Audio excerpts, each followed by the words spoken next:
Good morning, everyone. Oh, my God. It must be a long weekend and you all must be tired. Huh? Is there anybody in this room? So good morning, everybody. Good morning. Great. Let's bring some energy to this room. Yeah.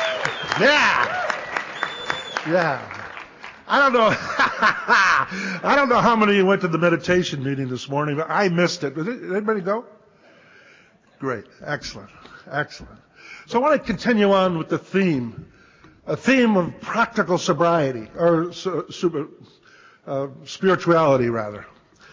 Practical, in a sense that how it works for me. Spirituality is if it's endless. Possibilities exist for each and every one of us, no matter how young or how old we are, and no matter how long we've been sober. This is what's valued to me today, is this moment that I stand in front of you. Who is John becoming? Who is he being? And how can he enjoy life to the fullest and be fully self-expressed? Friends, I am an alcoholic, and I belong to a group called an Agape group, which is in Hamilton, Ontario, and we're a meditation meeting. Agape is a Greek word for unconditional love, friends. Unconditional love, and we named that group because we wanted every visitor to come to our group and to know that they're deeply cared for, no matter what they've done or they haven't done, no matter how many times they've been sober and how many times they went off the wagon. That didn't matter. That they could come to this place safe, protected, and know that they're cared for and they're deeply appreciated for who they are. Not who they should be, but who they are. Friends, I just celebrated 50 years of sobriety last December.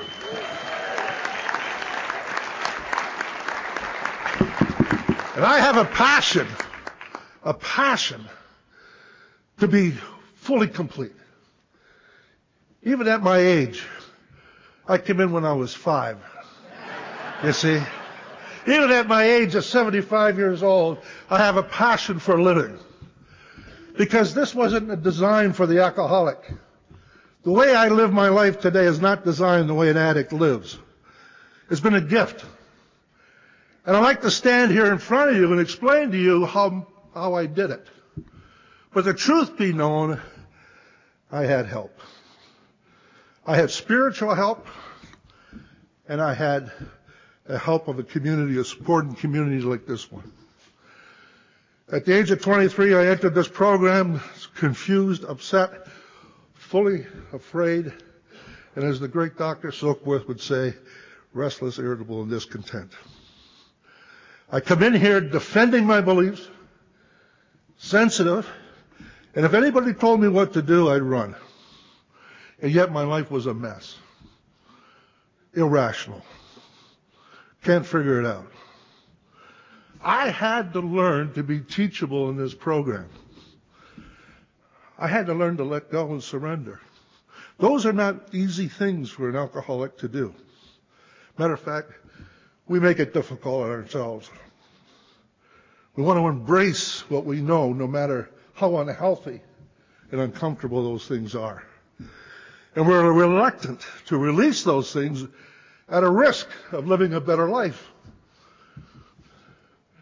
But the beautiful thing about AA is it is gentle and kind. Gentle and kind in the sense it's patient. And it is there for me as I kind of opened up to the possibility that I was sick. You know, I was reminded, and I appreciate so much being on the shoulders of people that went before me. And it was a particular speaker from Toronto, actually, who would come into Hamilton, who I just loved. Raymond Stanford. Loved that man.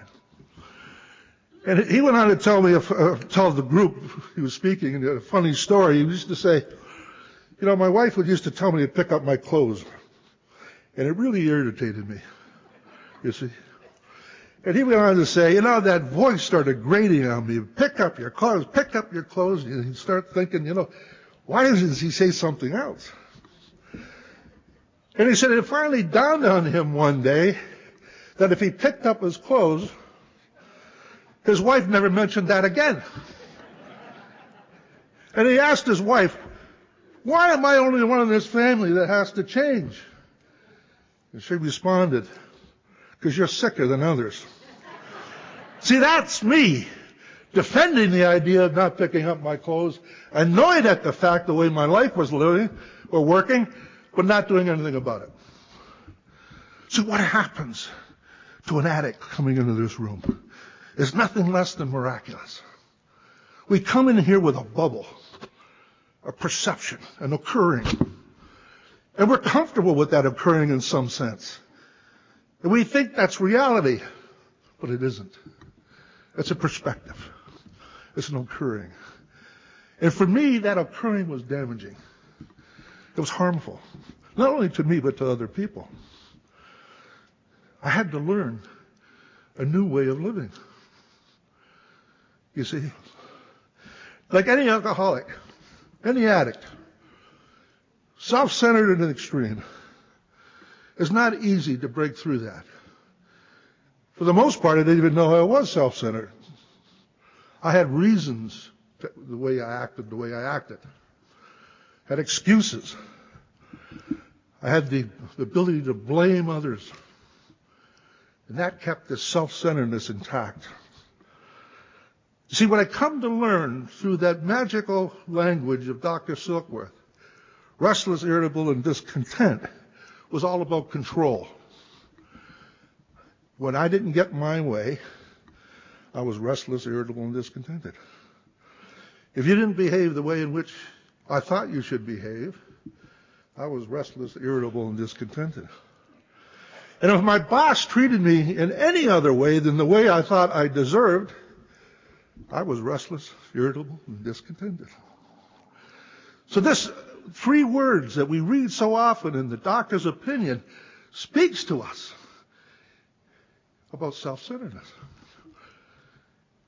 A recipe for an unhappy life. You see, we think we're giving up something when we open up. But we're not. We're getting something. We're getting a new recipe, a new design for living that is actually not only functional, but it works. It works in my relationship to self. It works in my relationship to other people. And it works for relationships to events and circumstances that happen in my life. It just works.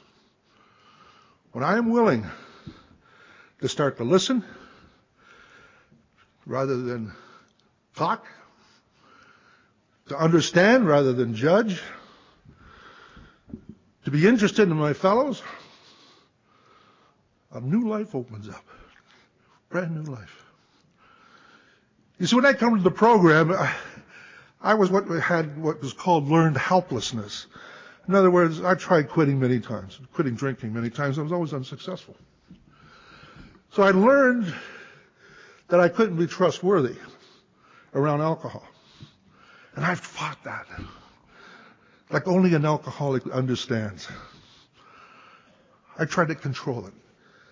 I tried to put different days on it. I changed brands. I did everything that I humanly possible to control my drinking. Lost every time. Every time. And it didn't matter what the outcome was, by the way. It didn't matter if I got in car accidents, fist fights. It didn't matter. I kept drinking. Confusion, eh? It's irrational. You can't explain it. But then something happened. Someone told me that I don't have to fight alcohol. Matter of fact, I could leave the battlefield because I was powerless. I couldn't control my drinking. And I could learn to accept the fact that I was powerless over alcohol and that my life was unmanageable. See, the fight was over. The battle had been won, not by me, but by the powerful world of acceptance. Then I come to the program, I heard a new language. It was like learning French. We have our own language. in the big book, the phrases, the words, the slogans. It's like adopting a brand new way of thinking. See, we need language to label the things that we're experiencing. And I had labels for the things I was experiencing, but now I had new labels. I had recovery labels.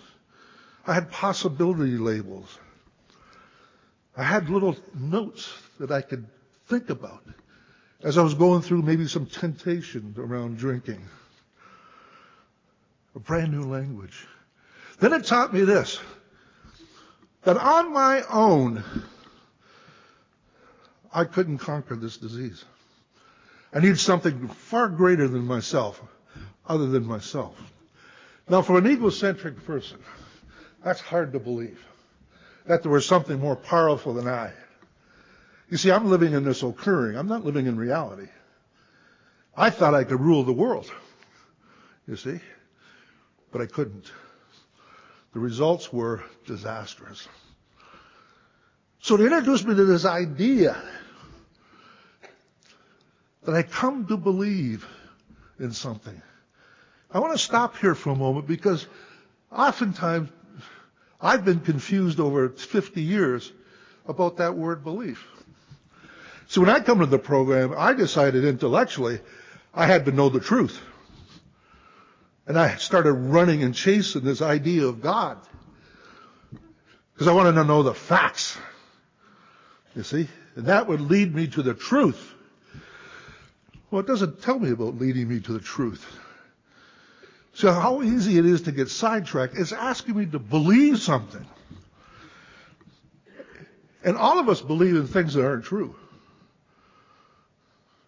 Many of us may believe that Maple Leafs will win the Stanley Cup this year. Doesn't make it true. So we believe things. And this is what I want to speak to you about this morning, about this idea of a growing belief in something that will empower us.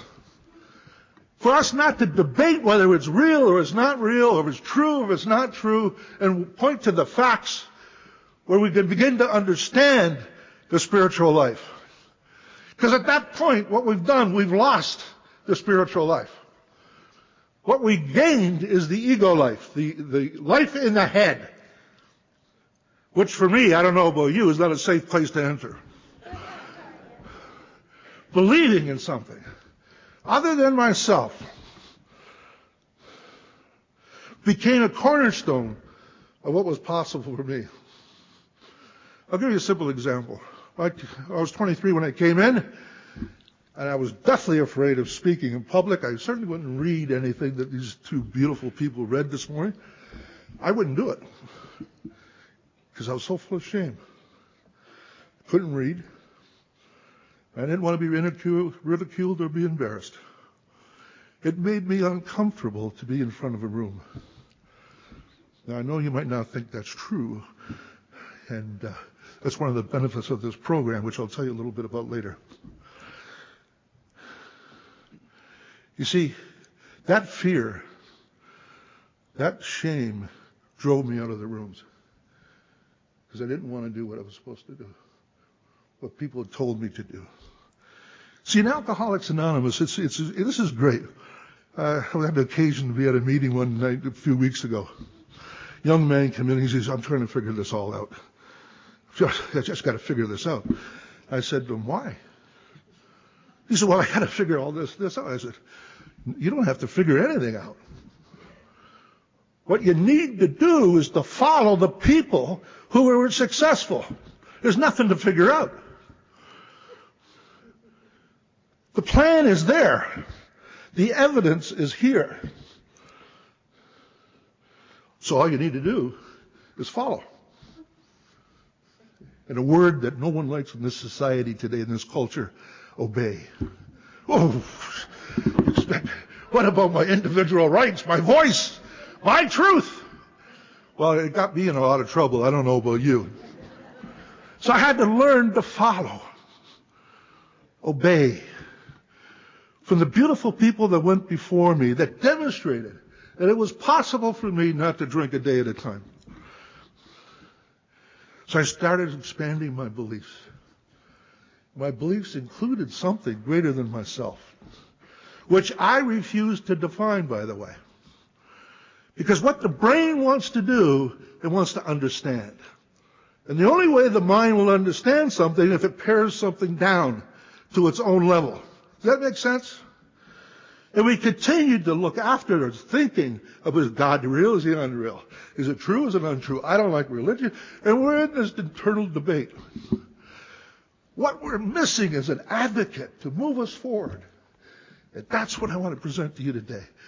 It doesn't matter what you believe. I'm not here to promote a religion or a faith or anything. What I'm here to promote is there is an unclaimed power in your life that's available to you right here, right now.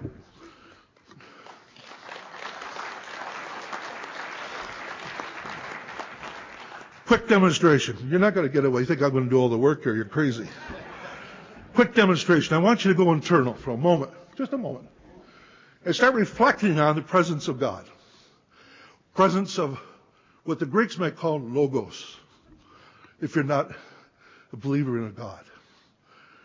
But the presence of something of which that is inside of you that exists. Now some of you are defying what I'm just asking you to do, because that's the nature of an addict. But I ask you to put that aside just for 30 seconds. And begin in touch with something that is quiet, powerful, and is available to you. And as you get internal and get in touch with that, we become to know it, or we come to believe it, that it exists. There's something mystical about a human being. Something marvelous. Can you remember the days when you said to yourself, I could never quit drinking? I did. Yet here I am. I couldn't stay sober for a week. 50 years later, a friend of mine told me, by the way, he's the only reason I quit drinking was my turn to buy. And I'm just being stubborn. So we're internal. We're starting to appreciate the presence of this mystical existence that's within us. That somehow or another, which can't be explained, that we are on the shoulders of previous generations. And that's called wisdom. It's in us. It may be untapped, and it may be hidden, and we may not be looking for it. But I tell you, friends, you keep looking and noticing, you're going to feel it. Because it's there. It's not there for me. It's for everyone. It's a human condition. So as we get in touch with this presence, just take for a moment, look for your left and look for your right, and see the presence of that in the people that are around you. That same presence exists in your neighbor. Now I want you to think about the air. This room exists in the energy of life. That we are given life, consciousness, to live a life that is better than we ever lived before. And all we need to do is to start noticing. You see, this moment, your bank account hasn't changed. Maybe an argument with your family is not altered. You came in with the same amount of sobriety as you're sitting here now. That's what's available to us. This power, if we wish to notice and pay attention to it, existing in us to move us in a better direction. Now, you see, we come to believe this. How do we start a belief? It's in language. You see?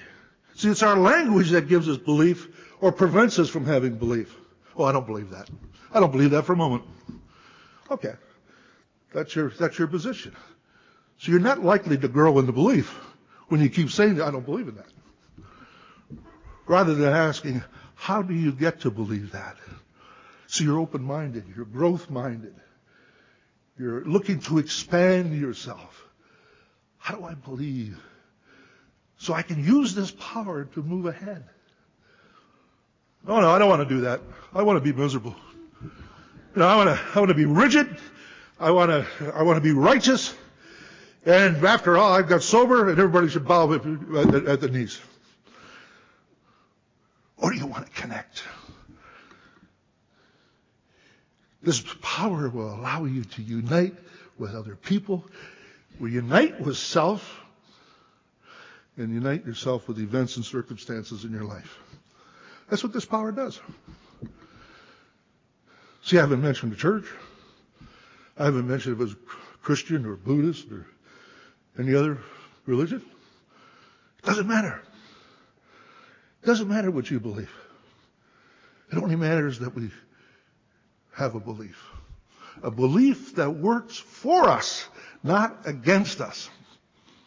So we come to believe in a power greater than ourselves can restore us. See, this word restore is so very important, friends.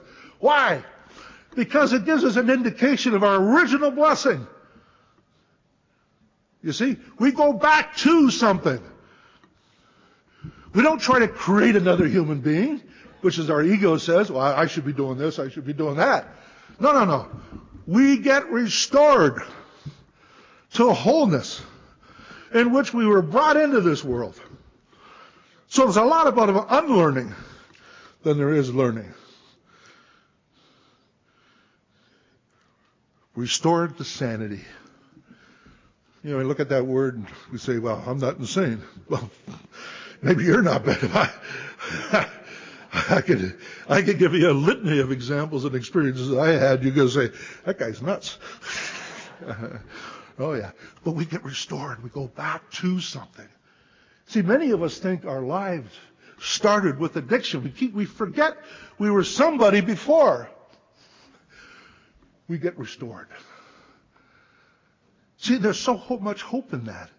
We don't have to invent it. We don't have to work to get something you don't have. You already got it.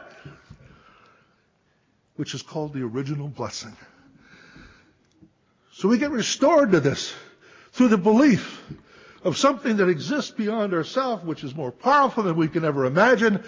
And we drop the intellectual exercise and the debate and just say it exists.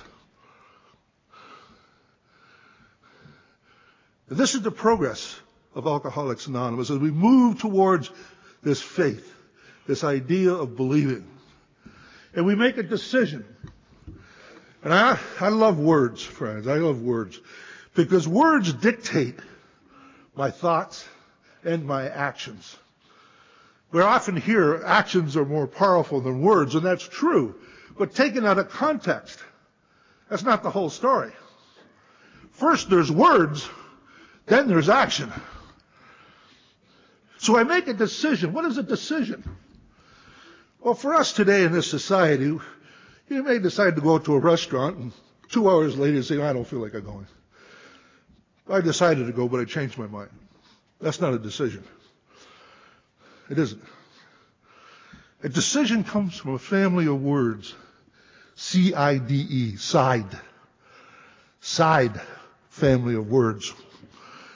To decide something is the same level of other words like pesticide, homicide, suicide. It means to kill off any other options. So we're here in step 3, we're talking about a decision to kill off any other options, including to be having a life run by self-centeredness. That doesn't mean you're not going to take your will back, because you are. Let's not be surprised by that. You are. But the moment you notice it, you go back to your decision and say, I'm going to place my will and my life over to this care of something that exists in the universe that is working on my behalf and has given me power. That's a decision. So we learn to become aware of what our experiences are so that we can get back on the path. We're not called to be perfect. And we shouldn't be judging ourselves when we fall off the guardrails. Be kind to yourself. You know, if there's any message I'd like to leave with you today is be kind to yourself. Be compassionate. Be understanding. Don't condemn yourself. We spend too many moments in our lives talking harshly to ourselves and judging ourselves, and it doesn't get you anywhere. That inner critic is there really by nature to help us move forward, but the way we relate to the inner critic is very unhealthy. So we make a decision. What do we make a decision about? To turn our will over. Do we talk about will? God will be done. Huh? We talk about will often. It's a word that we use so often. Well, what does it mean? Show me your will. Can you bring it out? Can you go to the grocery store and buy it? No, it's subjective. Has no shape, has no color. It is a form of desire. So I was very interested in the word, and what I've come up with is this. Will really means about causing something. You see? And what I was trying to do was causing my life. Causing it to be something other than what I was being. And at that level, I had no control. So when I turn my will over to God's will, what am I doing? I'm turning over something that God is going to cause me to become something. It's about causing. That I don't have to do it on my own. White knuckling it. Oh, I need more self-discipline. I gotta. Why do I keep doing these things? Well, wait a second here. You're not in this game alone. What do you mean? Well, we just did step 3. We made a decision that we have a partner here. Oh, well, it's just a partner. Well, no, it's just a second now. Step 2, we agreed that this entity, whatever way you want to call it, is more powerful than that. And you might simply not believe it, and that's okay. Because now you can be on the journey of expanding and deepening your belief, rather than trying to change yourself. Believe me, I've been at this for 50 years, and I wasted what I could consider today. I wasted a lot of time trying to figure this out, trying to get the answer, trying to fix me, using words like I should, must, never, words like always, are indicators to me that I'm trying to force something that doesn't exist. See, now I've turned my will over and my life over the care of God. I am in true partnership with the Supreme Being. And wouldn't someone be in partnership with the Supreme Being defer to that being when making decisions? I think that would be expected. But I wasn't doing that. See, I said the words. This is what I call informational illusion. We know, but our experience is something different. And this is why we've got to practice this mindfulness idea, this idea of being awake and aware of what our experiences are, not what we think. I'm sorry to tell you that my brain, it can lie. It can magnify, it can minimize, it can justify, rationalize. It has the capacity to spin the truth. But my body can't. My body tells me the truth. It has no ability to do it any other way. So I need to learn to reconnect to my body sensations and balance my thinking with what my experience actually is. And what I discovered, what you may discover if you decide to take this on, is that your thoughts are out in left field according to your experience. Information illusion. Just because you know something doesn't mean you're doing it. Sometimes when I share with people, they will say, oh, I know that. I know that. I've done it. Oh, I know that. Yeah. Matter of fact, I could even repeat the words for you. I know that. I read that. Oh, she's my favorite author. See, I'm out of reality in a sense that I'm not connected to experience. So when I'm talking about turning my life and my will over to the care of God, what I'm really speaking about is being in touch with my experience and being able to have the courage to look at it and deal with it. I wished I'd learned this years ago, friends, but I didn't. But I can share my experience with you, and it may help you, or you may say, that man's full of he's still nuts. You know, I run that risk. But today I honor my experience. So if I have a thought, if I have a feeling, maybe shame comes to me, maybe I'm anxious, maybe I'm angry, I honor it. I acknowledge the fact that I'm having this experience. So I'm honest. I don't say I shouldn't feel angry, because that's avoiding. And avoiding causes so much problems with us. Avoiding emotions and negative thinking, so it continues on in something called rumination. It keeps recurring over and over again because we're not paying attention to it. And that causes all kinds of physical ailments. Cardiovascular, cancer, insomnia, additional addictions. This is the outcome by trying to deal with life by avoiding.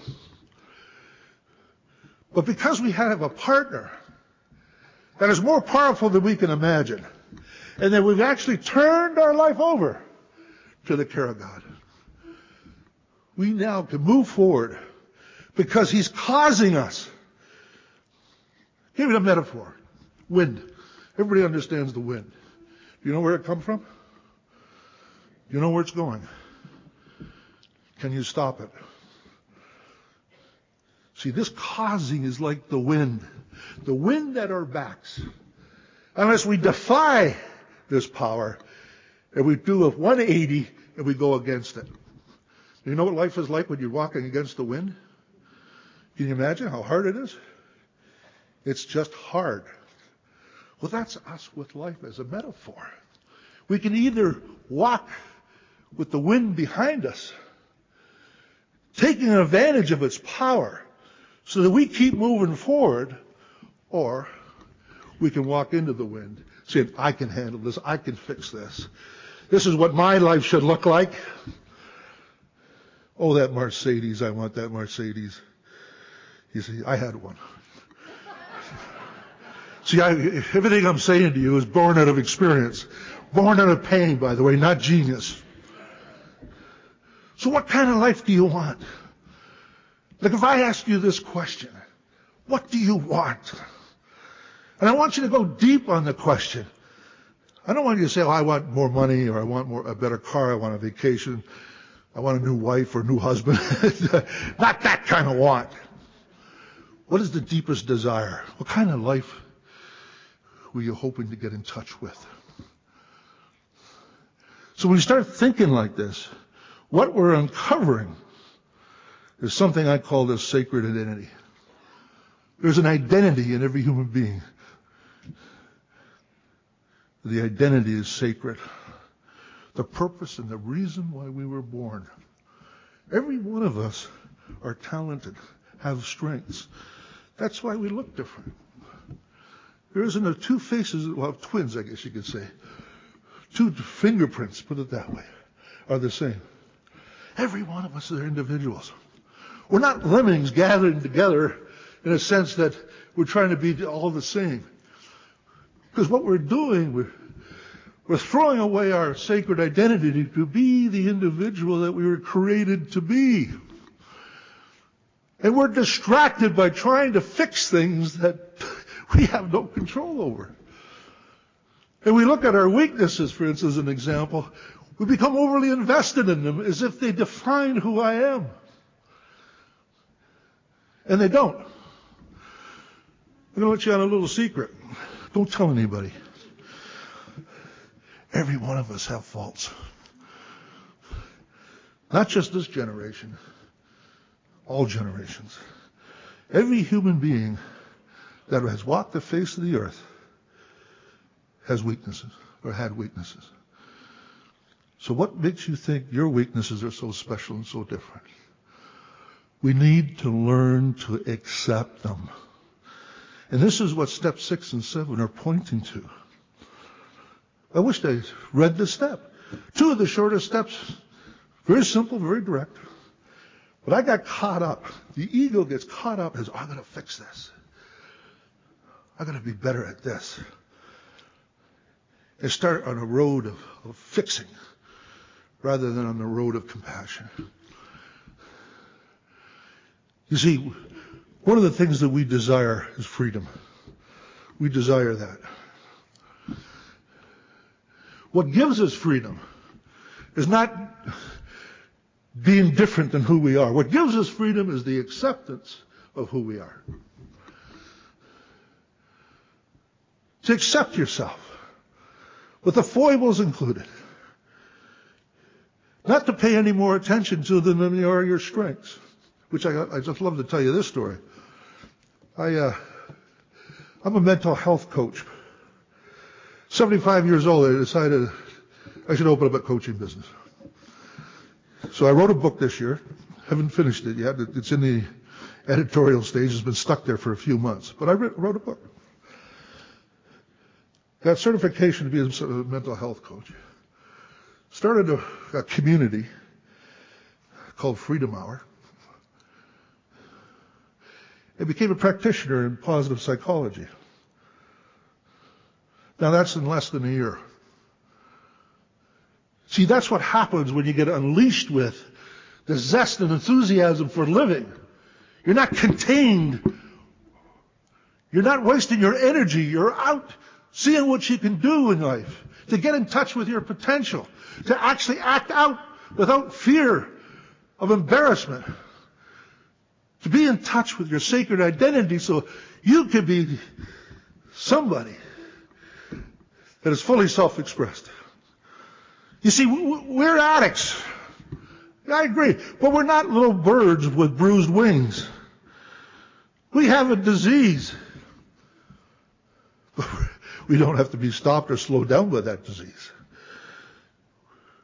Sure, our mental capacities on page 23 of the big book, it speaks about the main problem with the alcoholic centers in, pardon a pronoun, in his mind. Well, we can do something about that. If that's the main problem, it also could be the main opportunity.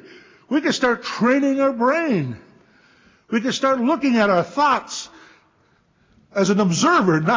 We're not our thoughts, we're an observer of our thoughts. And we can say to our thoughts, I'm going to pick this one instead of that one. I'm going to engage a healthy one rather than being engaged in a negative one. We start developing these ideas and we become self-expressed. We become enthusiastic towards living. That's why when we first met this morning, I said, good morning. And you said, good morning. You see, we all suffer from this.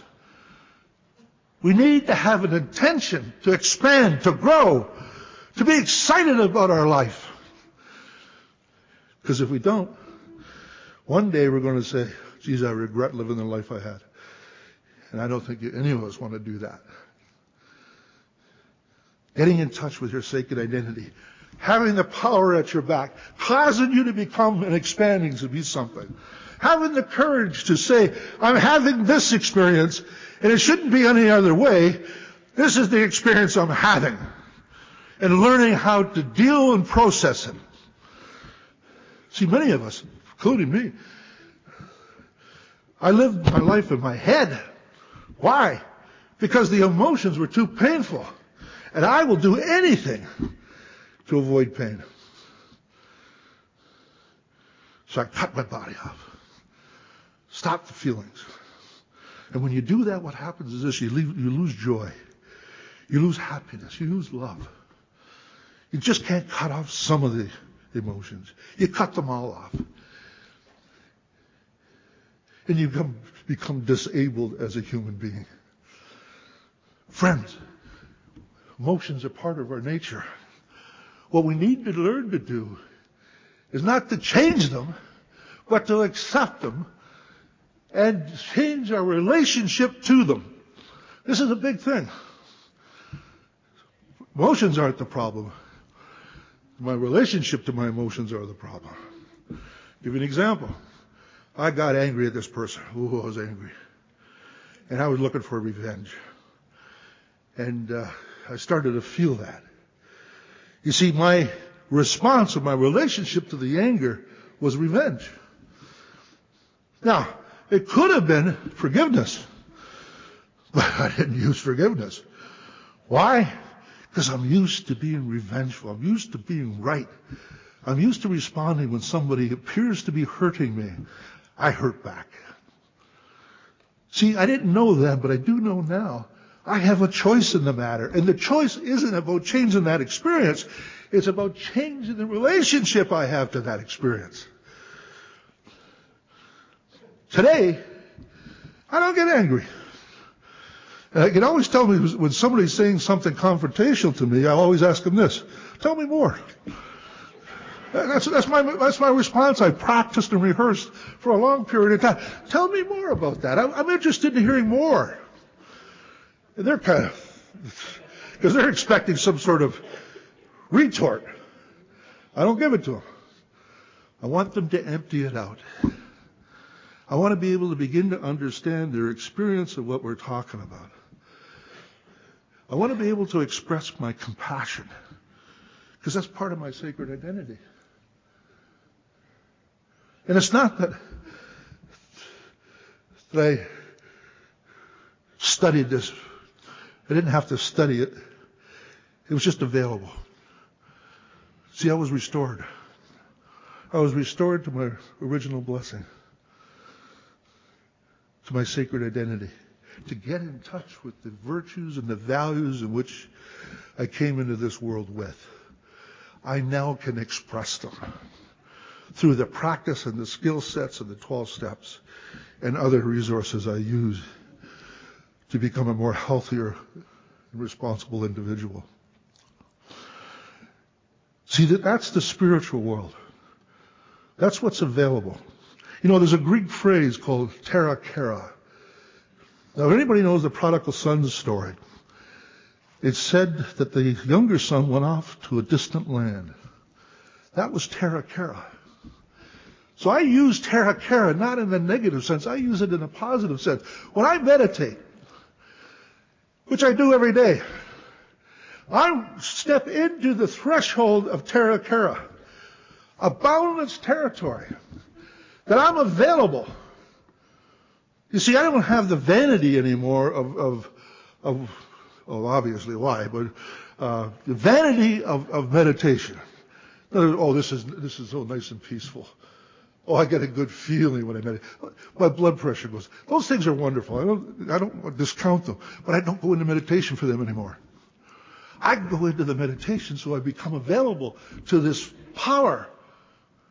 And I'm saying, I'm allowing you to change me in the way in which you decide that needs changing.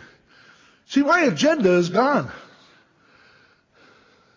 And I believe, not true, I believe in that encounter I am being healed. So I just become available. And I allow. And I let go of all the things I think are important. And I sit in silence and allow this mystical power to alter and change me the way this mystical power desires to change me, so I can be better connected to my sacred identity. Now, all of this is wonderful. I couldn't imagine a life that I lead today and the freedom I have mentally and emotionally today, and how I'm able to make better decisions for myself. I couldn't imagine, when I was 23 years old, even having a life like that.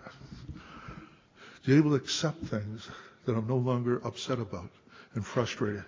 Restless, irritability, discontent, sure, I get them. But now I know how to deal with them. See, it's not about having the absence of it. Because that's one thing you can't control. You can't control the feelings that you're having. You can't control the thoughts that get into your mind.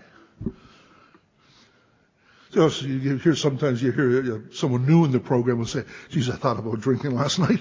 Oh my God. Why wouldn't you not think about drinking? You're an alcoholic. What does an alcoholic do who's freshly trying to be sober? They think about alcohol. You can't change that. But what you can do with that thought is have a plan. What's the plan? Pick up the phone. Talk to your sponsor. Read the big book. Reach out to help somebody. That's the plan. See, it's not the thought that's the problem. It's our relationship to the problem. And this is what we want to achieve. Lastly, I want to share with you what it's like to connect with another human being at a deep level. The desire to be with someone else, as if they're the only person in the world, sitting across from you having a conversation. And it could be a simple conversation. It could be as simple as, oh, where did you go on vacation? But to invest yourself in that person's experience, to be interested in them, to validate them and acknowledge them and who they are, then all of a sudden what you get back is something so wonderful. You get back a connection, a sense of unity. You see, we who are addicts know about isolation, both physical and emotional isolation. And it's a killer. It's not just an awkward moment. Again, read the science on it. People who are emotionally or physically isolated are more likely to die young. Heart disease, cancer, obesity. This is the outcomes of isolation. But when we're exercising the connection, we're not in isolation. It automatically leaves us. So the practice of being with another human being without judging them, but to understand them, to learn from them what maybe I don't know, is an exciting proposition. You see, every time I have a conversation with another human being, God, I feel good. I feel great. I get off the phone, I get off a Zoom meeting, or I'm sure I'll be talking to some of you after this meeting. I'm excited. You see, when we talk about being happy, joyous, and free, and I'll close, there's a minute to go, we're talking about being enthusiastic and having a zest for life. Not talking about, oh, you know what, I still got this problem, I got that problem. No. We all have problems. But there has to be an enthusiasm and a zest for life. That's when we know we have the power behind us, that we're in true partnership, and that we're moving ahead to discover for ourselves what our true identity is and what our strengths are. This is what makes life exciting. This is what makes it all worthwhile. And after 50 years, why am I here?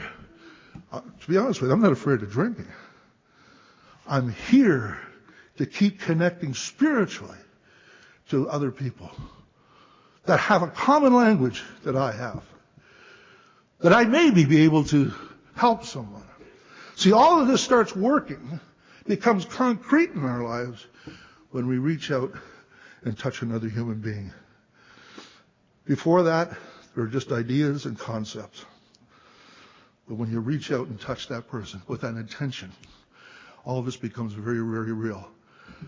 Friends, I thank you very much for your generous listening. I wish you the very best in your lives and in your day-to-day. And I hope you walk away with some intention. I often talk to people and I say, you know what? Coming to meetings are great. You walk out the meeting, you may say, well, that was a good speaker, or that was a bad speaker. He was funny, or she was funny. But what to walk away from is this. What one action are you prepared to take in your life today as a result of sitting in this room for an hour? What one action? Not 5 actions. We're all or nothing thinkers. One action that we can take on that will make a difference in your life. That's when this meeting will be successful. God bless each and every one of you.